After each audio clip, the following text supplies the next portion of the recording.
Corruption نہیں ہو رہی؟ ہر جگہ پہ ہو رہی ہے. کیا تھانوں کے اندر FIR درج نہیں کی جا رہی عوام کی چوری ڈکیتی کی FIR درج کرنا تو اب یہ موت سمجھتے ہیں SHO اور افسران.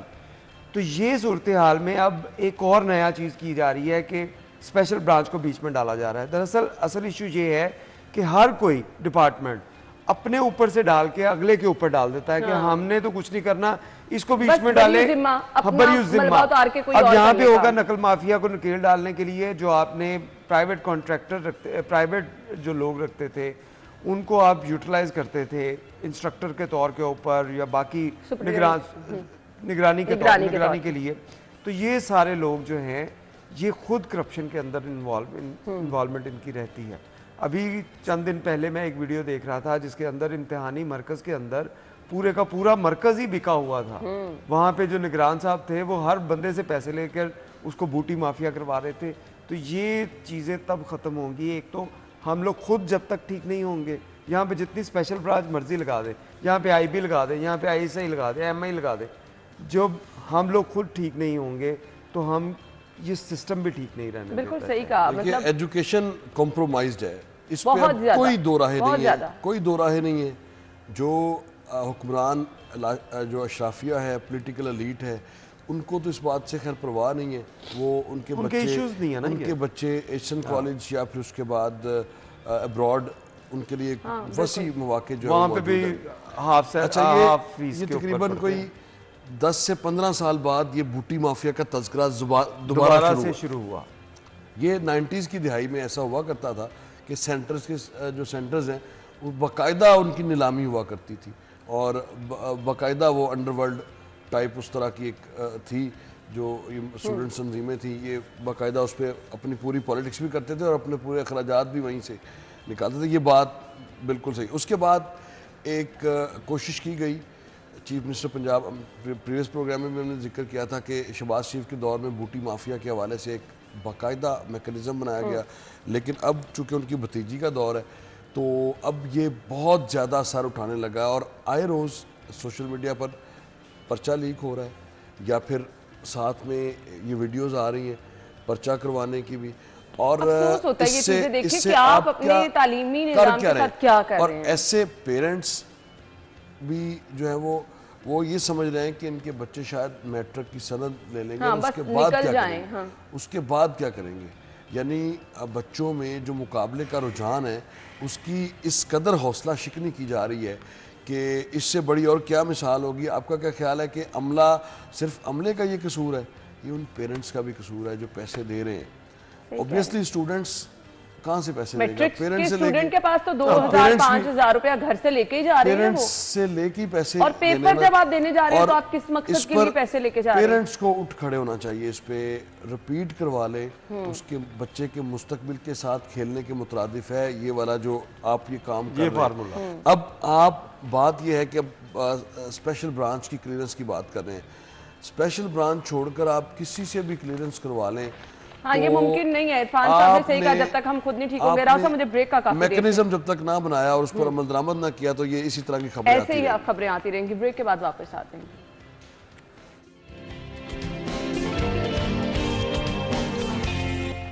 بریک کے بعد آپ کو ایک بار پھر سے خوش آمدید کہیں گے. ہم تیسری خبر کی طرف آئیں گے کیونکہ بہت اہم خبر ہے, پبلک انٹرسٹ کی خبر ہے. لوگ آج کل جا رہے ہیں جی مارکیٹوں میں شاپنگ کرنے کے لیے. پنجاب پولیس کے شہریوں کی حفاظت کے لیے بڑے اقدامات. فی الحال تو خبر یہی آ رہی ہے کہ مختلف علاقوں میں چوریاں ڈکیتیاں ہو رہی ہیں. لاہور کی مارکیٹوں میں کاروباری مراکز میں 400 کیمرے نصب کیے جائیں گے. عرفان کیا کیا جا رہا ہے؟